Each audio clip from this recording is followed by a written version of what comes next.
Hi friends, இன்றைக்கி நம்ம வீடியோவில் கீரை குழம்பு எப்படி வைக்கிறதுன்னு பார்க்கலாம்.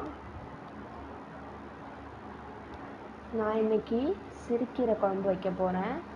வாங்க எப்படி செய்கிறதுன்னு பார்க்கலாம்.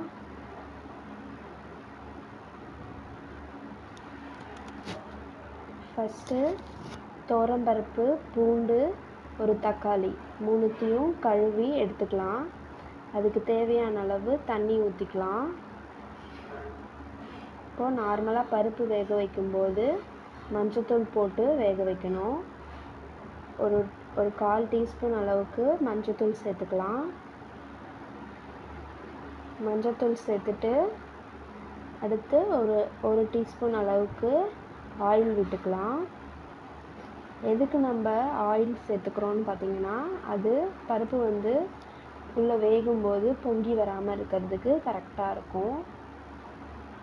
அடுத்து இது கூட பெருங்காயம் சேர்த்துக்கலாம்.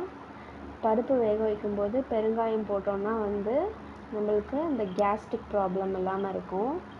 வெயிட் போட்டு ஒரு 4 விசில் விட்டுக்கலாம். பருப்பு நல்லா குழஞ்சிடும். பருப்பு 4 விசில் வந்துடுச்சு.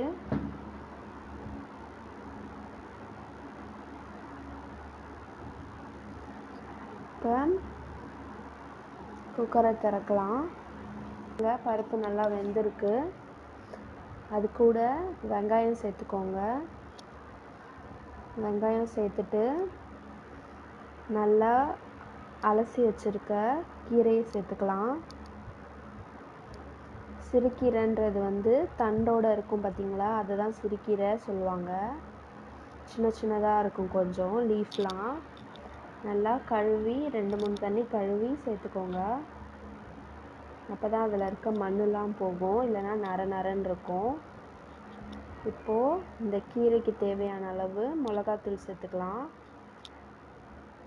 கீரை குழம்புக்கு நம்ம மிளகா தாளித்து போடுறதுனால ஒரு ஸ்பூன் மிளகாத்தூள் போட்டால் கரெக்டாக இருக்கும். தேவையான அளவு உப்பு சேர்த்துக்கலாம்.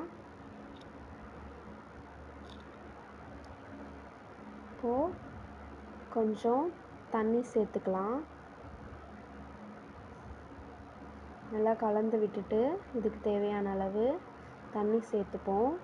ஏன்னா கீரை வேகிறதுக்கு தண்ணி வேணும்ல, அதுக்காக கொஞ்சம் தண்ணி சேர்த்துக்கலாம். ஒரு கிளாஸ் விட்டிங்கன்னா போதும். கீரை நனையிற அளவு இருந்தால் போதும். நல்லா வேகட்டும். வேக விட்டுடலாம். ஒரு 5 மினிட்ஸில் கீரை வெந்துடும். ரொம்ப வெந்துச்சுனாலும் கசக்க ஆரம்பிச்சிடும். பாருங்கள், நல்லா வெந்துடுச்சு. நான் இப்போது ஒரு சட்டியில் மாற்றிக்கிட்டேன். ஏன்னா நம்ம குக்கரில் வச்சாலும் சட்டியில் போட்டு கடைஞ்சோன்னா அதோட டேஸ்ட் ரொம்ப நல்லாயிருக்கும். நீங்களும் ட்ரை பண்ணுங்கள். சட்டியில் மாற்றிட்டு நல்லா கடைஞ்சிட்டேன். இப்போ பாருங்கள், கடைஞ்சாச்சு. இதில் லாஸ்ட்டாக தான் நம்ம தாளித்து கொட்டுவோம். கொஞ்சம் மிளகா கடுகு போட்டு தாளித்து எடுத்துக்கிட்டேன். பாருங்கள், அதை கீரை கூட கலந்து மிக்ஸ் பண்ணி வச்சுடுங்க. அவ்வளோதாங்க, கீரை குழம்பு ரெடி ஆயிடுச்சு. நீங்களும் வீட்டில் செஞ்சு பாருங்கள். இந்த வீடியோ பிடிச்சிருந்தா லைக் பண்ணுங்கள், கமெண்ட் பண்ணுங்கள், ஷேர் பண்ணுங்கள். மறக்காமல் சப்ஸ்கிரைப் பண்ணிடுங்க.